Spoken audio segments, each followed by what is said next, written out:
아! 날카로운 비명과 함께 그릇이 바닥에 떨어지는 소리가 거실을 가득 메웠습니다. 추석 가족 모임이 한창이던 그 순간 모든 것이 순식간에 얼어붙었습니다. 시어머니는 입을 벌린 채 얼어 있었고 시누이들은 믿을 수 없다는 표정으로 그 광경을 바라보고 있었습니다.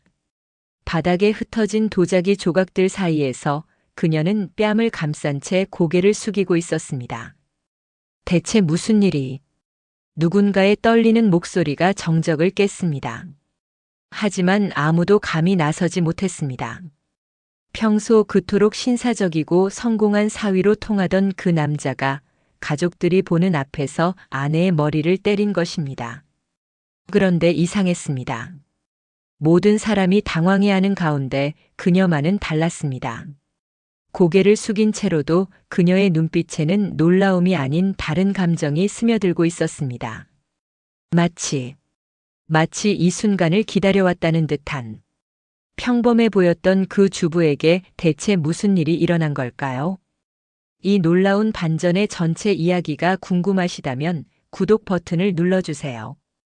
평범해 보이는 사람들의 숨겨진 이야기를 매일 전해드립니다. 알림 설정까지 해두시면 여러분이 상상도 못한 결말을 놓치지 않으실 거예요. 자, 그럼 이 모든 것이 시작된 그날 아침으로 돌아가 보겠습니다. 추석을 하루 앞둔 그날 새벽 김미영은 어김없이 5시에 눈을 떴습니다. 7년째 반복되는 명절 준비였지만 여전히 마음이 무거웠습니다. 또 시작이구나. 미영은 한숨을 내쉬며 부엌으로 향했습니다. 벌써부터 해야 할 일들이 머릿속에 정리되기 시작했습니다. 전, 나물, 갈비찜, 송편. 시어머니가 요구하는 모든 음식들을 혼자서 준비해야 했습니다. 여보, 벌써 일어났어? 침실에서 나온 남편 준호가 하품을 하며 물었습니다. 하지만 그의 목소리에는 고마움보다는 당연하다는 듯한 뉘앙스가 묻어 있었습니다. 네, 준비할 게 많아서요. 미영의 대답은 늘 그렇듯 조용했습니다. 준호는 더 이상 대꾸하지 않고 화장실로 들어갔습니다. 결혼 초기에는 적어도 고생한다는 말이라도 해주던 남편이었는데 언제부터인가 그마저도 사라져버렸습니다. 부엌에서 혼자 음식을 준비하면서 미영은 문득 결혼 전 자신의 모습을 떠올렸습니다. 그때는 이렇지 않았습니다. 적어도 자신의 의견을 당당히 말할 줄 알았고 부당한 일에는 맞서 싸울 용기도 있었습니다. 하지만 결혼 후 모든 것이 바뀌었습니다. 시댁에서는 며느리가 모든 집안일을 도맡아 하는 것이 당연하다고 여겨졌고 준호 역시 점점 그런 분위기에 동조해 갔습니다. 미영아, 오늘 우리 엄마한테 잘 보여야 해. 출근 준비를 마친 준호가 넥타이를 매며 말했습니다.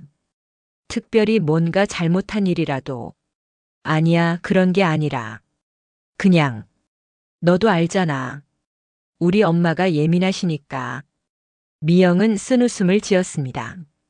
예민한 것이 아니라 까다로운 것이었습니다. 시어머니는 며느리가 무엇을 해도 흠을 잡았고 시누이들은 그런 어머니의 편에서 형수를 무시하기 일쑤였습니다. 알겠어요.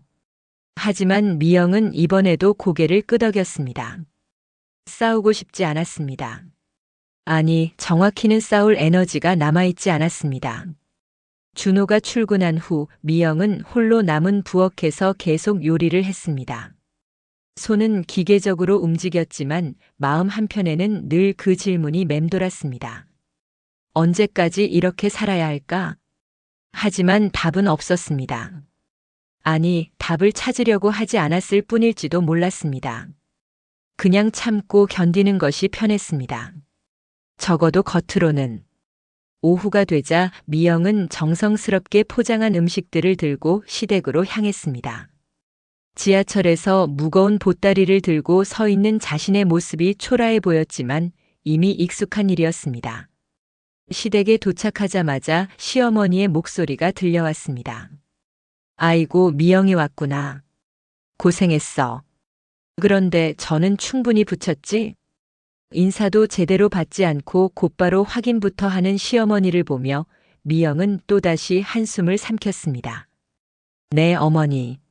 넉넉하게 준비했어요. 그래. 작년에는 좀 부족했던 것 같던데. 뭐, 올해는 잘했겠지. 칭찬 같지 않은 칭찬을 들으며 미영은 부엌으로 향했습니다. 벌써부터 시누이들의 웃음소리가 거실에서 들려왔습니다. 자신들은 편안히 앉아서 이야기를 나누는 동안 미영은 혼자 음식을 정리해야 했습니다. 오늘 하루만 지나면 돼. 미영은 스스로에게 다짐했습니다. 하지만 마음 깊은 곳에서는 다른 생각이 꿈틀거리고 있었습니다. 언젠가는 이 모든 것이 달라질 거라는. 그때만 해도 미영은 몰랐습니다. 그 언젠가가 바로 오늘이 될 거라는 것을. 형수, 차 좀 다시 끓여줘요. 이거 너무 연해요. 큰 시누이 영희의 말에 미영은 고개를 끄덕이며 다시 부엌으로 향했습니다. 방금 전까지만 해도 차가 맛있다고 했던 것 같은데 이제 와서 연하다고 하니 어이가 없었습니다. 하지만 표정에는 드러내지 않았습니다. 부엌에서 차를 다시 우리는 동안 거실에서는 시댁 식구들의 대화가 계속 이어졌습니다. 우리 오빠 요즘 승진 얘기 나온다면서요? 정말 대단해요. 작은 시누이 수정이 자랑스럽게 말했습니다. 그러게 말이야. 준호가 정말 똑똑하거든. 대학도 좋은데 나오고 회사에서도 인정받고. 시어머니의 목소리에는 자부심이 가득했습니다. 아들 자랑을 할 때면 언제나 이런 표정을 지었습니다.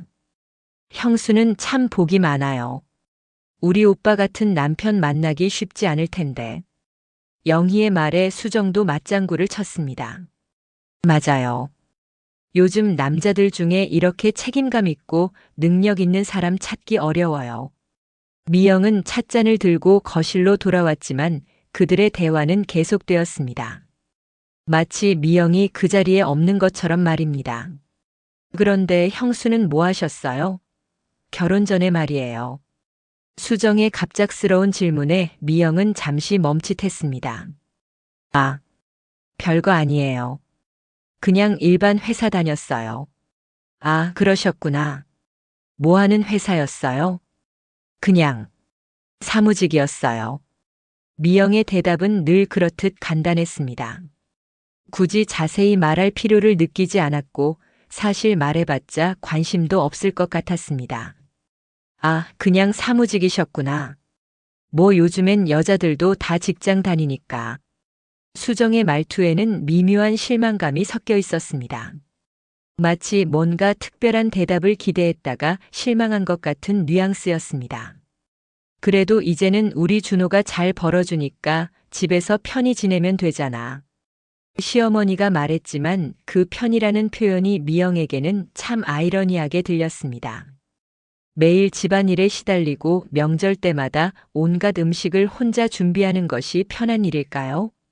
맞아요. 형수는 정말 복받은 거예요. 우리 오빠가 얼마나 자상한데요. 영희의 말에 미영은 속으로 쓴웃음을 지었습니다. 자상하다고요? 집에서는 완전히 다른 모습인데 말입니다. 그런데 형수, 아이는 언제 가질 생각이에요? 갑자기 시어머니가 민감한 주제를 꺼냈습니다. 이 질문이 나올 줄 알았습니다. 명절 때마다 빠지지 않는 단골 멘트였거든요. 아, 저희도 생각하고 있어요. 생각만 하면 뭐해? 이제 결혼한 지 7년이나 됐는데. 준호도 나이가 있고. 시어머니의 목소리는 점점 날카로워졌습니다. 병원에는 가봤어? 네, 별다른 문제는 없다고. 그럼 뭐가 문제야? 요즘 애들은 너무 계획적으로만 살려고 하더라고. 아이는 자연스럽게 생기는 거야. 미영은 아무 말도 할 수 없었습니다. 사실 준호와 제대로 된 대화를 나눈 지도 오래되었고 아이에 대한 이야기는 더더욱 꺼내기 어려웠습니다. 집에서의 준호는 점점 더 무관심해져 갔고 때로는 화를 내기도 했습니다. 엄마, 그런 이야기는 나중에 해요. 오늘은 명절인데. 다행히 영희가 화제를 돌려주었습니다. 하지만 시어머니의 표정에는 여전히 불만이 가득했습니다. 뭐 나중에는 우리 준호가 부장까지 될 텐데 그럼 더 바빠질 거야. 아이는 빨리 가져야 해. 그때 현관문이 열리는 소리가 들렸습니다. 준호가 돌아온 것 같았습니다. 어머니, 안녕하세요. 준호의 밝은 목소리가 집안을 가득 메웠습니다. 가족들 앞에서 그는 언제나 이렇게 상냥했습니다. 어머, 우리 아들 왔구나. 고생했어. 시어머니는 아들을 보자마자 얼굴이 환해졌습니다. 형, 오늘 일찍 오셨네요. 오빠, 오늘 회사에서 일찍 보내주셨어요? 시누이들도 반가워하며 일어섰습니다. 준호가 나타나자 집안 분위기가 완전히 바뀌었습니다. 명절인데 당연히 일찍 와야죠. 가족이 최우선이니까요. 준호의 말에 모든 사람이 감탄했습니다. 하지만 미영만은 알고 있었습니다. 집에서는 전혀 다른 모습이라는 것을 말입니다. 미영이 오늘 정말 고생 많이 했어요. 음식도 다 혼자 준비하고. 영희가 말했지만 준호는 별다른 반응을 보이지 않았습니다. 고작 고개만 살짝 끄덕일 뿐이었습니다. 그럼 이제 저녁 준비할까요? 미영이 조심스럽게 말했습니다. 하지만 마음 한편에는 이상한 감정이 자리 잡고 있었습니다. 뭔가 오늘은 다를 것 같다는 설명할 수 없는 예감이었습니다. 그때만 해도 미영은 몰랐습니다. 그 예감이 얼마나 정확한 것이었는지를. 저녁 식사가 한창이었습니다. 미영이 정성스럽게 준비한 음식들이 상에 가득 차려져 있었고 가족들은 즐겁게 대화를 나누고 있었습니다. 역시 우리 며느리 손맛이 좋아. 이 갈비찜 정말 맛있다. 시어머니가 칭찬하자 모든 사람이 고개를 끄덕였습니다. 미영은 그제서야 조금 마음이 놓였습니다. 형수 요리 솜씨가 늘 정말 좋아요. 저는 언제 이렇게 할 수 있을까? 수정이 감탄하며 말했습니다. 하지만 그 순간 준호가 갑자기 젓가락을 내려놓았습니다. 이 나물 너무 짜지 않아? 갑작스러운 준호의 지적에 식탁 분위기가 순간 어색해졌습니다. 미영은 당황하며 나물을 맛봤습니다. 평소와 다르지 않은 간이었는데. 아, 죄송해요. 제가 간을 다시 볼게요. 아니야, 괜찮아. 그냥 먹어. 준호는 짜증 섞인 목소리로 말했습니다. 가족들 앞에서도 이런 식으로 말하는 것이 미영에게는 당황스러웠습니다. 평소 집에서는 더 심했지만 적어도 가족들 앞에서는 체면을 차리곤 했었는데. 준호야, 뭐가 그렇게 예민해? 명절인데. 시어머니가 아들을 달래듯 말했습니다. 아니에요, 어머니. 괜찮아요. 그냥 회사 일이 좀 스트레스라서. 준호는 어머니에게는 다른 톤으로 대답했습니다. 하지만 미영을 향한 시선은 여전히 차갑기만 했습니다. 그래도 며느리가 고생해서 만든 음식인데 너무 그러지 마라. 영희가 조심스럽게 오빠를 말렸습니다. 누가 뭐라고 했어? 그냥 짜다고 한 것뿐인데. 준호의 목소리가 점점 날카로워졌습니다. 미영은 무언가 불길한 예감이 들었습니다. 평소 집에서 보던 그 표정이었거든요. 오빠, 오늘 좀 이상해요. 평소보다 예민하신 것 같은데. 수정이 걱정스럽게 말했습니다. 내가 언제 예민했다고 그래? 사실을 말한 것뿐이야. 준호야, 목소리 좀 낮춰라. 이웃들이 다 들어. 시어머니가 걱정스럽게 말했지만 준호는 이미 흥분한 상태였습니다. 어머니까지 왜 이러세요? 제가 뭘 잘못했다고. 그때 미영이 조용히 일어났습니다. 제가 물 좀 가져올게요. 미영은 가라앉은 분위기를 바꿔보려고 자리에서 일어났습니다. 하지만 부엌으로 가던 중 발에 걸려 넘어질 뻔했고 그 바람에 상 위에 물컵이 쏟아졌습니다. 아! 물이 준호의 바지에 튀었습니다. 그것도 새로 산 양복 바지에 말입니다. 야! 뭐 하는 거야? 준호가 벌떡 일어서며 소리쳤습니다. 그의 목소리는 이제 완전히 통제를 벗어난 상태였습니다. 죄송해요, 제가 수건으로. 미영이 황급히 사과하며 다가가려던 순간이었습니다. 정말 답답해. 준호의 손이 미영의 머리를 향해 날아왔습니다. 탁하는 둔탁한 소리와 함께 미영이 비틀거렸고 그녀가 들고 있던 그릇이 바닥에 떨어져 산산조각이 났습니다. 모든 것이 순식간에 일어났습니다. 시어머니는 입을 벌린 채 굳어 있었고 시누이들은 믿을 수 없다는 표정으로 그 광경을 바라보고 있었습니다. 오빠? 수정의 떨리는 목소리가 정적을 깼습니다. 준호야, 너 지금 뭐 하는 거야? 시어머니가 경악하며 소리쳤습니다. 하지만 그때 이상한 일이 일어났습니다. 모든 사람이 당황해하는 가운데 미영만은 달랐습니다. 뺨을 감싼 채 고개를 숙이고 있었지만 그녀의 표정에는 놀라움이 아닌 다른 감정이 스며들고 있었습니다. 차분함이었습니다. 마치 이 순간을 기다려왔다는 듯한 그런 차분한 말입니다. 미영아, 괜찮아? 영희가 다급히 다가왔지만 미영은 천천히 고개를 들었습니다. 그녀의 눈빛에는 지금까지 본 적 없는 무언가가 담겨 있었습니다. 괜찮아요. 미영의 목소리는 예상보다 훨씬 침착했습니다. 너무 침착해서 오히려 더 이상했을 정도였습니다. 아, 미안해. 내가 너무 흥분했나 봐. 준호가 뒤늦게 당황하며 사과했지만 미영은 대답하지 않았습니다. 대신 바닥의 도자기 조각들을 하나씩 줍기 시작했습니다. 그 모습이 왠지 모르게 섬뜩했습니다. 방금 전까지 맞은 아내가 이렇게 차분할 수 있을까요? 미영아, 그건 내가 치울게. 시어머니가 말했지만 미영은 계속해서 조각들을 주었습니다. 하나하나 정성스럽게 마치 뭔가 중요한 의미가 있는 것처럼 말입니다. 정말 괜찮아요. 제가 떨어뜨린 거니까요. 미영의 대답은 여전히 차분했습니다. 하지만 그 차분함 속에 뭔가 다른 것이 숨어 있는 것 같았습니다. 준호는 점점 불안해졌습니다. 평소 같으면 울거나 화를 내거나 했을 텐데 이상하게 조용한 아내의 모습이 오히려 더 무서웠습니다. 그럼 우리 이제 차나 마실까? 시어머니가 어색한 분위기를 바꿔보려고 했지만 이미 명절 분위기는 완전히 깨져버린 상태였습니다. 미영은 마지막 조각까지 다 주운 후 천천히 일어났습니다. 그리고 가족들을 둘러보며 조용히 말했습니다. 저는 먼저 설거지를 할게요.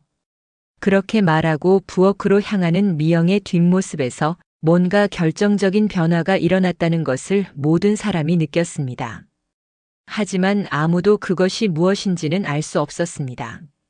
명절이 끝나고 집으로 돌아온 길, 차 안은 죽음과 같은 정적이 흘렀습니다. 준호는 핸들을 잡은 채 시선을 앞만 보고 있었고 미영은 창밖을 바라보며 아무 말도 하지 않았습니다. 미영아. 준호가 조심스럽게 입을 열었습니다. 하지만 미영은 대답하지 않았습니다.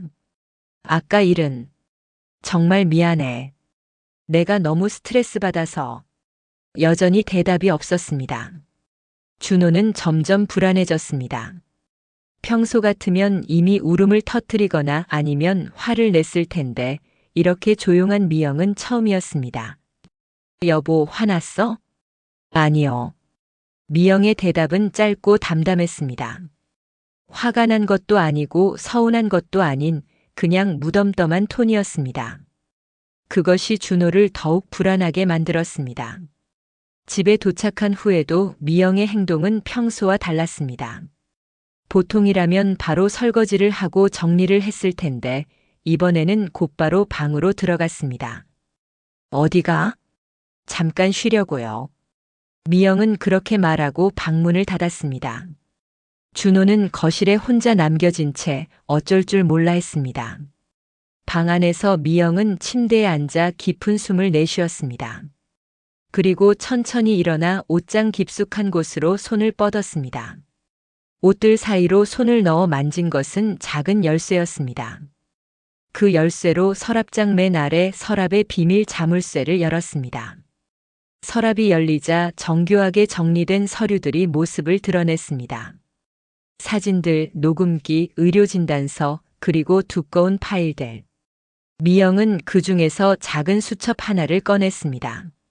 수첩을 펼치자 깔끔한 글씨로 적힌 날짜들과 내용들이 빼곡히 적혀 있었습니다. 2000년 3월 15일 부엌에서 멱살 잡힘, 왼쪽 어깨멍. 2000년 5월 2일 소리 지르며 벽에 밀침 등 긁힘. 2000년 8월 3일 접시 집어던짐, 파편에 손목 베임. 그리고 오늘 날짜가 적힐 빈줄에 미영은 조용히 펜을 들었습니다. 2000년 9월 12일 시댁 가족들 앞에서 머리 가격, 목격자 다수. 마지막 문장을 적으면서 미영의 입가에 희미한 미소가 스쳤습니다. 드디어 결정적인 증거가 생긴 것입니다. 지금까지는 집에서만 일어난 일들이라 증명하기 어려웠지만 오늘은 달랐습니다. 시어머니, 시누이들, 모든 사람이 봤습니다. 미영은 수첩을 덮고 다른 서류들을 천천히 살펴봤습니다. 7년 동안 차곡차곡 모은 증거들이었습니다. 사진은 휴대폰으로 몰래 찍은 상처들, 녹음은 준호가 욕설을 퍼붓는 목소리, 의료진단서는 병원에서 받은 각종 검사 결과들. 그리고 가장 중요한 것은 따로 숨겨둔 통장이었습니다. 준호 몰래 조금씩 모은 돈들, 그리고 결혼 전부터 가지고 있던 적금들. 충분해. 미영은 혼잣말을 중얼거렸습니다. 이제 정말 충분했습니다. 그때 방문이 조심스럽게 열렸습니다. 준호가 들어왔습니다. 미영아, 기분이 좀 나아졌어? 미영은 재빨리 서랍을 닫고 침대에 앉았습니다. 네, 괜찮아요. 정말 미안해. 내가 요즘 회사 일 때문에 스트레스가 심해서 너한테 화풀이한 것 같아. 준호의 사과는 진심처럼 들렸습니다. 하지만 미영은 알고 있었습니다. 이런 사과도 이미 수십 번 들어본 것이라는 걸 말입니다. 괜찮다고 했잖아요. 그래도 가족들 앞에서 그런 일이 생겨서 창피했을 거야. 우리 어머니도 많이 놀라셨고. 준호는 자신이 창피해서 하는 말이었습니다. 미영이 다칠까봐 걱정해서가 아니라 가족들 앞에서 체면이 구겨진 것을 걱정하는 거였습니다. 앞으로는 조심할게. 정말로. 네. 미영의 대답은 여전히 담담했습니다. 준호는 뭔가 이상했지만 더 이상 추궁하지는 않았습니다. 오히려 아내가 조용해서 다행이라고 생각했을지도 모릅니다. 준호가 나간 후 미영은 다시 서랍을 열었습니다. 그리고 그 안에서 명함 하나를 꺼냈습니다. 법무법인 정의 대표 변호사 이상훈. 대학 동기였던 상훈이의 명함이었습니다. 몇 년 전 우연히 만났을 때 받은 것인데 그때는 설마 이런 용도로 쓸 줄 몰랐습니다. 미영은 명함을 손에 들고 오랫동안 바라봤습니다. 이제 정말 마지막 단계만 남았습니다. 상훈이에게 연락해서 모든 것을 털어놓는 것. 하지만 아직은 때가 아니었습니다. 조금 더 기다려야 했습니다. 모든 준비가 완벽해야 했거든요. 미영은 명함을 다시 서랍에 넣고 자물쇠를 잠갔습니다. 그리고 거울 앞에 서서 자신의 모습을 바라봤습니다. 거울 속 여자는 더 이상 예전의 그 순종적인 며느리가 아니었습니다. 뭔가 단단해진 결심을 굳힌 여자의 모습이었습니다. 이제 시작이야. 미영은 거울 속 자신에게 조용히 말했습니다. 그리고 평소와 다름없는 표정으로 거실로 나갔습니다. 여보, 저녁 준비할까요? 응, 그래.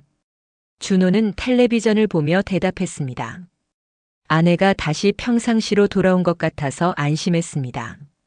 하지만 준호는 몰랐습니다. 미영이 부엌에서 칼을 들고 야채를 써는 그 손끝에 얼마나 확고한 결심이 담겨 있는지를 말입니다. 추석이 지나고 사흘 후 미영은 평소보다 일찍 집을 나섰습니다. 준호에게는 친구를 만나러 간다고 했습니다. 거짓말은 아니었습니다. 정말로 친구를 만나러 가는 것이었으니까요. 지하철을 타고 강남역으로 향하는 동안 미영의 마음은 의외로 차분했습니다. 7년 동안 준비해온 순간이 드디어 왔다는 생각에 오히려 후련했습니다. 법무법인 정의는 강남의 한 오피스 빌딩 15층에 위치해 있었습니다.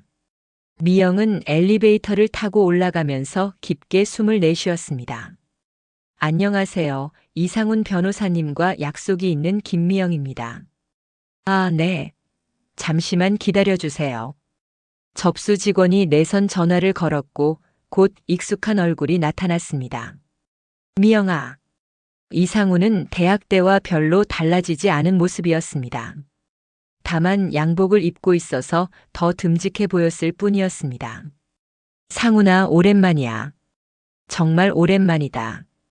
그런데 전화할 때 목소리가 심각하던데. 무슨 일이야? 상훈은 미영을 개인 상담실로 안내했습니다. 깔끔하게 정리된 사무실에는 각종 법전들과 판례집들이 빼곡히 꽂혀 있었습니다. 일단 앉아. 커피 마실래? 고마워. 물만 주면 돼. 미영은 의자에 앉으면서 가져온 가방을 무릎 위에 올려놓았습니다. 상훈은 물을 건네주며 미영의 표정을 살폈습니다. 뭔가 심각한 일인 것 같은데. 혹시 남편 관련된 일이야? 미영은 고개를 끄덕였습니다. 그리고 조용히 입을 열었습니다. 이혼하려고 해. 뭐? 이혼? 상훈이 놀란 목소리로 물었습니다. 대학 때 미영은 정말 조용하고 온화한 성격이었는데 이혼을 먼저 꺼낼 정도로 심각한 상황이라는 것이 믿어지지 않았습니다. 그런데 단순한 이혼이 아니야. 손해배상도 청구하고 싶어. 손해배상? 대체 무슨 일이? 미영은 가방에서 두꺼운 파일을 꺼냈습니다. 그리고 그것을 상훈 앞에 조심스럽게 올려놓았습니다. 이것부터 봐줄래? 상훈이 파일을 열자 그의 표정이 급격히 변했습니다. 첫 번째 페이지에는 체계적으로 정리된 가정폭력 기록들이 적혀 있었습니다. 날짜, 시간, 상황, 상해 정도까지 마치 전문가가 작성한 것처럼 정확했습니다. 이게 뭐야? 7년간의 기록이야. 모든 폭력 상황을 기록해뒀어. 상훈은 계속 페이지를 넘겼습니다. 사진들이 나왔습니다. 멍든 팔, 긁힌 등, 부은 얼굴. 모든 사진에는 날짜가 표시되어 있었고 각도와 조명까지 신경 써서 찍은 것처럼 선명했습니다. 미영아, 이거 누가 도와준 거야? 이렇게 체계적으로 정리하기가 쉽지 않은데. 그때 미영이 조용히 말했습니다. 내가 했어. 뭐? 너가? 나. 원래 법무행정학과 졸업했거든. 그리고 결혼 전에 법무법인에서 3년 동안 일했어. 상훈의 눈이 커졌습니다. 갑작스러운 고백에 한동안 말을 잇지 못했습니다. 잠깐, 그럼. 너가 법무 전문가라는 얘기야? 전문가까지는 아니지만 이런 사건들을 많이 봤어. 가정폭력 사건, 이혼 소송. 그래서 알았지. 증거가 얼마나 중요한지를. 미영의 목소리는 점점 단단해졌습니다. 지금까지 숨겨왔던 자신의 진짜 모습을 드러내는 순간이었습니다. 그래서 결혼 초기부터 준비했어. 언젠가는 이런 날이 올 줄 알았거든. 상훈은 다시 파일을 살펴봤습니다. 이번에는 다른 시각으로 보였습니다. 법무 전문가가 작성한 자료라고 생각하니 모든 것이 완벽하게 들어맞았습니다. 의료 진단서도 있어? 당연히. 매번 병원에 갔거든. 다른 이유로 간 척하면서 상처 치료받고 진단서도 발급받아뒀어. 미영은 또 다른 파일을 꺼냈습니다. 두꺼운 의료 기록들이었습니다. 그리고 이것도 봐줘. 이번에는 작은 녹음기였습니다. 목소리도 녹음해뒀어. 욕설, 협박, 폭언. 모든 걸 다. 상훈은 완전히 할 말을 잃었습니다. 눈앞의 미영은 더 이상 대학 때 알던 그 조용한 여자가 아니었습니다. 치밀하고 냉철한 법무 전문가의 모습이었습니다. 미영아, 이거 정말 대단한데? 이 정도 증거면 이기겠지? 미영의 질문에 상훈은 고개를 끄덕였습니다. 이기는 정도가 아니야. 완승이야. 그런데 왜 지금까지 참았어? 이런 실력이면 진작에. 타이밍이 중요했어. 그리고 결정적인 증거가 필요했거든. 미영은 마지막 파일을 꺼냈습니다. 사흘 전 추석 때 일어난 일이야. 이번에는 목격자가 있어. 시어머니, 시누이 둘. 모두 봤어. 상훈이 기록을 읽자 고개를 끄덕였습니다. 목격자까지 있으면 정말 완벽하네. 그런데 미영아. 응? 너 정말 대단하다. 7년 동안 이런 계획을 세우고 실행한다는 게 보통 사람은 못해. 미영은 처음으로 미소를 지었습니다. 하지만 그 미소에는 지난 7년간의 고통과 인내가 고스란히 담겨 있었습니다. 이제 시작이야, 상훈아. 준호한테 제대로 된 대가를 치르게 해주고 싶어. 알겠어. 최선을 다해서 도와줄게. 상훈이 진지하게 말했습니다. 그런데 준호 씨는 아직 모르지? 당연히. 아직은 때가 아니야. 미영의 눈빛에 차가운 결의가 번뜩였습니다. 곧 알게 될 거야. 자신이 누구와 7년 동안 살았는지를. 일주일 후 목요일 오후 준호는 평소처럼 회사에서 업무를 보고 있었습니다. 과장으로 승진한 지 얼마 되지 않아 요즘 더욱 바쁜 나날을 보내고 있었습니다. 과장님, 법원에서 서류가 왔습니다. 총무팀 직원이 봉투를 들고 사무실로 들어왔습니다. 준호는 고개를 들지도 않고 서류를 받았습니다. 법원에서? 뭐 교통위반 과태료인가? 잘 모르겠습니다. 배달 증명으로 왔는데요. 준호는 별 생각 없이 봉투를 뜯었습니다. 하지만 첫 줄을 읽자마자 얼굴이 새하얘졌습니다. 이혼 및 손해배상 청구의 소. 뭐지? 준호는 믿을 수 없다는 표정으로 서류를 다시 읽었습니다. 원고 김미영, 피고 박준호. 분명히 자신의 이름이 적혀 있었습니다. 원고는 피고에게 다음과 같이 청구한다. 1. 원고와 피고는 이혼한다. A. 피고는 원고에게 위자료로 1억 원을 지급하라. 3. 피고는 원고에게 재산 분할로 3천만 원을 지급하라. 1억 원이라고? 준호는 너무 놀라서 소리를 질렀습니다. 주변 직원들이 그를 바라봤지만 준호는 그런 것도 의식할 수 없을 정도로 당황했습니다. 서류를 계속 읽어내려가자 더욱 충격적인 내용들이 나타났습니다. 피고는 결혼 생활 동안 지속적으로 원고에게 신체적, 정신적 폭력을 가하였으며 별지 목록 기재와 같이 다수의 폭행 사실이 있으며 의료 진단서, 사진 자료, 음성 녹음 등 관련 증거를 보유하고 있음. 준호의 손이 떨리기 시작했습니다. 어떻게 미영이 이런 것들을 다 준비했을까요? 그리고 변호사는 또 누구인가요? 서류 마지막 페이지에서 준호는 더욱 놀라운 사실을 발견했습니다. 원고 소송 대리인 법무법인 정의 변호사 이상훈. 법무법인 정의? 이거 강남에서 제일 유명한 곳 아닌가? 준호는 머리가 하얘졌습니다. 미영이 어떻게 이런 유명한 로펌의 변호사를 구했을까요? 그리고 변호사 비용은 또 어떻게 마련했을까요? 과장님 괜찮으세요? 얼굴이 너무 창백한데. 옆자리 대리가 걱정스럽게 물었습니다. 아니야. 잠깐 화장실 좀. 준호는 비틀거리며 화장실로 향했습니다. 거울 앞에 선 자신의 모습이 말이 아니었습니다. 얼굴은 새하얗고 식은땀이 뻘뻘 흘렀습니다. 이게 뭔 일이야? 미영이가 이혼 소송을? 준호는 휴대폰을 꺼내 미영에게 전화를 걸었습니다. 신호는 갔지만 받지 않았습니다. 다시 걸어도 마찬가지였습니다. 화가 난 준호는 집으로 전화를 걸었습니다. 여보세요? 미영의 목소리였습니다. 평소와 다름없이 차분했습니다. 미영아, 이게 뭐야? 법원에서 뭔 서류가 왔는데. 받으셨구나. 미영의 대답은 너무나 담담했습니다. 마치 예상하고 있었다는 듯한 톤이었습니다. 받았다고? 너 정신이 나갔어? 이혼 소송이 뭐야? 글자 그대로예요. 이혼하자는 거죠. 야, 너 지금 장난해? 갑자기 웬 이혼 소송이야? 하지만 미영의 목소리는 여전히 차분했습니다. 갑자기가 아니에요. 7년 동안 준비한 거예요. 뭐? 7년 동안?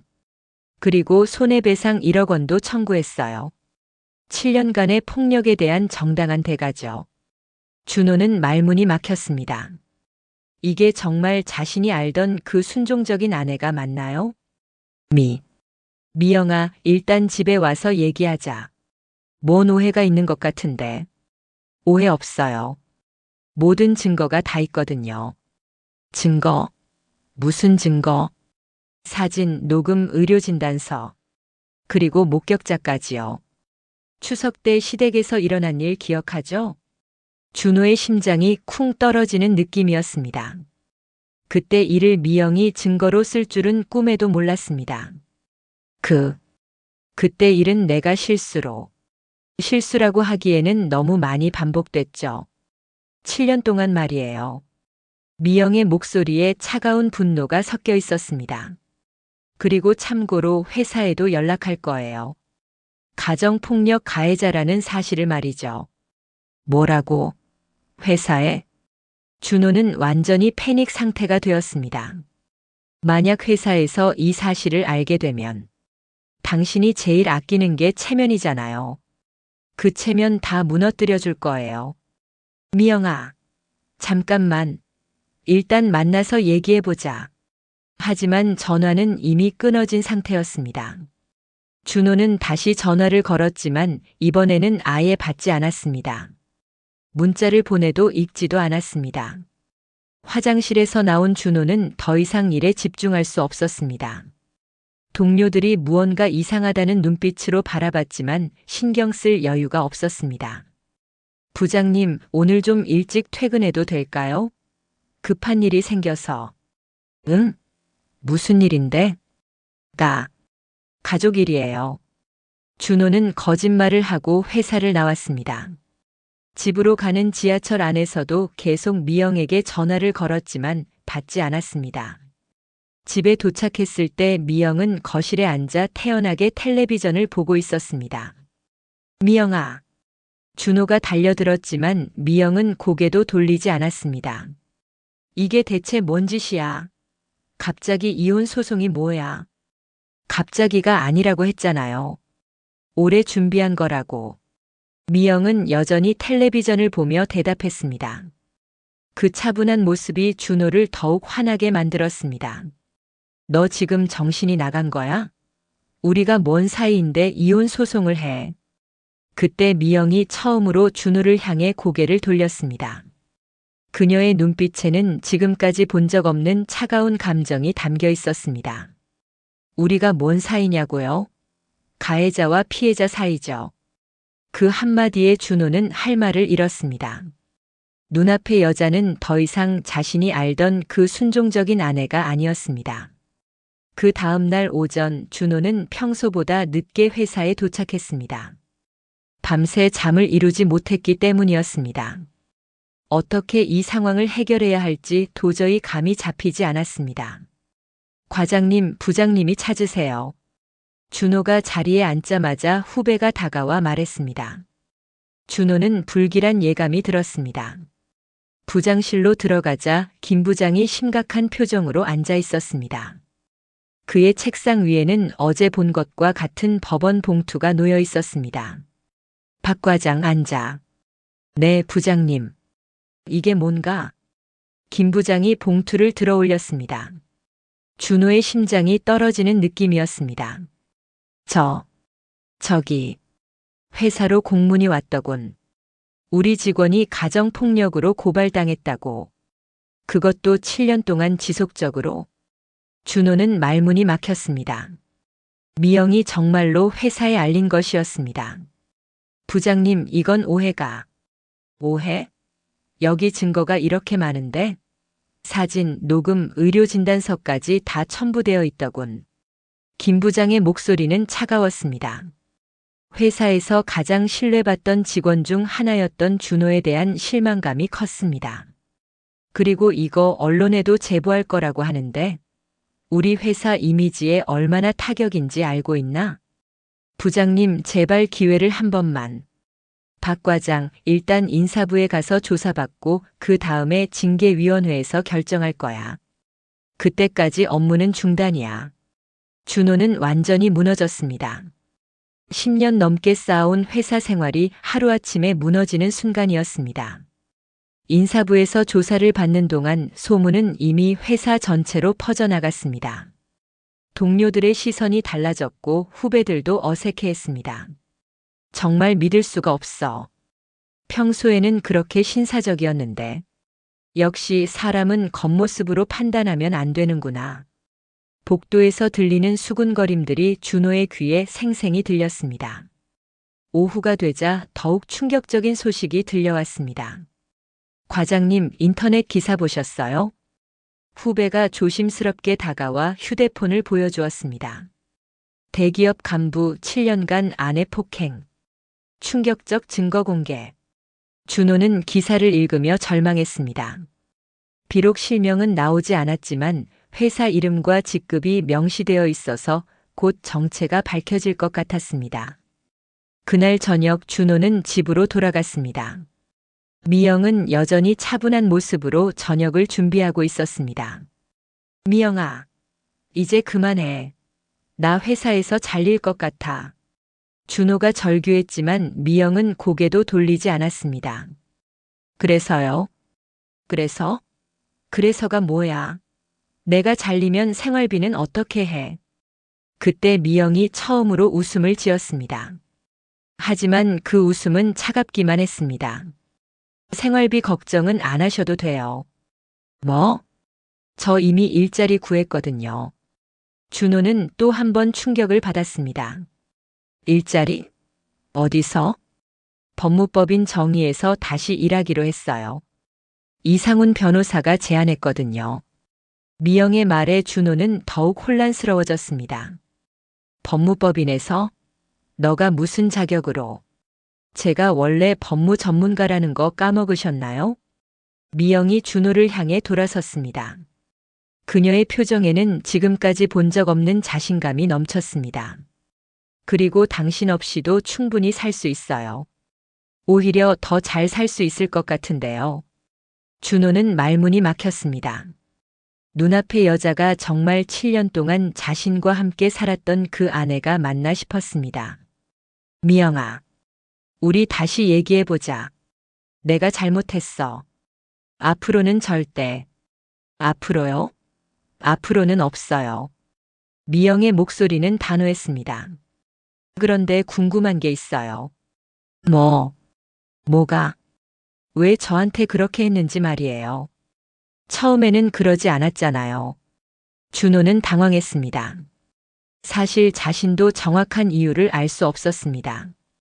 결혼 전에는 저를 존중해 주셨는데 결혼하고 나서는 소유물 취급하시더라고요. 미영의 말에 준호는 가슴이 찔렸습니다. 사실이었기 때문입니다. 특히 시댁 가족들 앞에서는 더 심했죠. 자신의 권위를 보여주려고 저를 무시하고. 미영아, 정말 미안해. 내가. 사과는 법정에서 하세요. 미영이 차갑게 말했습니다. 그런데 한 가지 말해둘 게 있어요. 뭐? 저는 복수하려고 이런 게 아니에요. 준호는 의외라는 표정을 지었습니다. 그럼 뭐 때문에? 자유롭고 싶어서요. 진짜 제 모습으로 살고 싶어서. 미영의 목소리에 진심이 담겨 있었습니다. 7년 동안 가짜로 살았어요. 순종적이고 조용한 아내 역할을 하면서 말이에요. 하지만 그건 진짜 제가 아니었거든요. 준호는 처음으로 미영의 진심을 들었습니다. 저는 원래 당당하고 자신감 있는 사람이에요. 제 일에 자부심도 있고 제 능력도 믿어요. 하지만 당신과 결혼하면서 그 모든 걸 숨겨야 했어요. 미영아, 이제 그만 숨기고 싶어요.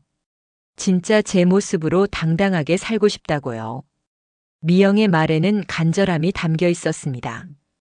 복수나 분노가 아닌 자유에 대한 간절한 바람이었습니다. 준호는 그제서야 깨달았습니다. 자신이 7년 동안 얼마나 큰 실수를 했는지를 말입니다. 하지만 이미 너무 늦었습니다. 석 달 후 봄이 찾아온 어느 화창한 날이었습니다. 법원 앞에서 나온 미영은 깊은 숨을 들이마셨습니다. 마침내 모든 것이 끝났습니다. 이혼은 물론이고 손해배상 판결도 미영의 완승이었습니다. 축하해, 미영아. 옆에서 이상훈이 미소를 지으며 말했습니다. 고마워, 상훈아. 정말로. 너 정말 대단했어. 이런 완벽한 사건 준비는 처음 봤다. 미영은 법원 계단에 앉아 하늘을 바라봤습니다. 파란 하늘이 그 어느 때보다 맑게 보였습니다. 그런데 준호는 어떻게 됐어? 회사에서 해고됐대. 그리고 다른 회사 취업도 쉽지 않을 거야. 가정폭력 전과자로 기록이 남았으니까. 미영의 표정에는 복수의 만족감이 아닌 묘한 씁쓸함이 스쳐갔습니다. 사실 좀 안쓰럽기도 해. 정말? 그렇게 힘들게 했는데? 응. 그 사람도 나름대로는 자신만의 상처가 있었을 거야. 그래서 다른 사람을 아프게 했을지도 모르고. 상우는 미영의 대답에 놀랐습니다. 이런 관대함을 보일 줄은 몰랐거든요. 하지만 그래도 용서할 수는 없어. 아무리 상처가 있어도 다른 사람을 때릴 권리는 없으니까. 미영의 목소리는 단호했습니다. 그리고 무엇보다 나 자신을 용서할 수 없었어. 그렇게 당하면서도 왜 더 빨리 행동하지 못했는지. 하지만 이제는 괜찮아. 진짜 내 모습을 찾았으니까. 미영은 일어서서 옷을 털었습니다. 새로 산 정장이 그녀에게 잘 어울렸습니다. 그럼 이제 새 직장 첫 출근 준비해야겠네. 응. 내일부터 다시 시작이야. 2달 전부터 미영은 법무법인 정의에서 일하기 시작했습니다. 7년의 공백이 있었지만 그녀의 실력은 여전했습니다. 오히려 그동안의 경험이 더욱 깊이 있는 법무 서비스를 제공할 수 있게 해주었습니다. 특히 가정폭력이나 이혼 상담을 받는 여성들에게는 그 누구보다 공감하고 도움을 줄 수 있었습니다. 선생님, 정말 감사해요. 선생님 덕분에 용기를 낼 수 있었어요. 얼마 전 상담을 해준 의뢰인이 미영에게 감사 인사를 전해왔습니다. 30대 주부였는데 남편의 폭력에 시달리다가 미영의 도움으로 이혼 소송을 진행하고 있었습니다. 저도 처음에는 무서웠거든요. 혼자서 어떻게 살아갈지. 하지만 해보니까 어떠셨어요? 생각보다 괜찮더라고요. 아니, 오히려 더 좋아요. 눈치 보지 않고 살 수 있으니까. 그 여성의 말에 미영은 깊이 공감했습니다. 자신도 똑같은 경험을 했기 때문이었습니다. 그날 저녁 미영은 새로 이사한 아파트로 돌아갔습니다. 작지만 아늑한 원룸이었습니다. 전에 살던 넓은 아파트보다 훨씬 좁았지만 자유로웠습니다. 베란다에 나가 저녁 노을을 바라보며 미영은 지난 일들을 떠올렸습니다. 시어머니에게서는 한 번 연락이 왔었습니다. 미영아, 우리가 너무했구나. 준호도 많이 반성하고 있어. 다시 돌아와서. 하지만 미영은 정중히 거절했습니다. 어머니, 저는 이제 제 길을 가려고 해요. 서로 상처만 주지 말고 좋은 기억으로 남겨둬요. 시어머니는 더 이상 말하지 못했습니다. 며느리의 목소리에서 확고한 의지를 느꼈기 때문이었습니다. 베란다에서 바라본 도시의 불빛들이 반짝였습니다. 그 많은 집들 중에 혹시 자신과 같은 상황에서 고민하는 사람들이 있을까 생각해 봤습니다. 괜찮아져. 미영은 혼잣말로 중얼거렸습니다. 누군가에게 들려주고 싶은 말이었습니다. 처음에는 무섭고 힘들겠지만 결국 괜찮아져. 진짜 자신으로 살 수 있게 돼. 휴대폰에서 메시지 알림이 울렸습니다. 법무법인 동료들이 보낸 것이었습니다. 미영 씨, 오늘 판결 축하해요. 내일 점심 같이 먹어요. 미영은 미소를 지으며 답장을 보냈습니다. 감사해요. 내일 뵐게요. 그리고 잠시 후 또 다른 메시지가 왔습니다. 모르는 번호였습니다. 안녕하세요. 선생님, 기사 보고 연락드려요. 저도 비슷한 상황인데 상담 받을 수 있을까요? 미영은 따뜻한 마음으로 답장을 보냈습니다. 물론이에요. 내일 오전에 시간 괜찮으시면 사무실로 오세요. 함께 해결 방법을 찾아봐요. 창밖으로는 별들이 하나둘 모습을 드러내기 시작했습니다. 미영은 그 별들을 바라보며 깊은 감사함을 느꼈습니다. 7년간의 고통스러운 시간이 있었기에 지금의 자유로움이 더욱 소중하게 느껴졌습니다. 그리고 그 경험이 이제는 다른 사람들을 도울 수 있는 힘이 되어주고 있었습니다. 모든 사람은 존중받을 권리가 있어. 미영은 하늘을 향해 조용히 말했습니다. 그리고 진짜 자신으로 살 권리도. 그날 밤 미영은 오랜만에 깊은 잠에 들었습니다. 더 이상 누구를 두려워하지 않아도 되는 진정으로 평화로운 잠이었습니다. 그리고 꿈속에서 미영은 햇살 가득한 들판을 자유롭게 뛰어다니고 있었습니다. 그 얼굴에는 지난 7년 동안 한 번도 지어본 적 없는 진심 어린 환한 웃음이 피어 있었습니다. 새로운 하루가 밝았습니다. 미영에게는 모든 날이 새로운 시작이었습니다. 그리고 이 이야기를 듣고 있는 당신에게도 묻고 싶습니다. 혹시 지금 누군가의 눈치를 보며 진짜 자신을 숨기고 살고 있지는 않나요?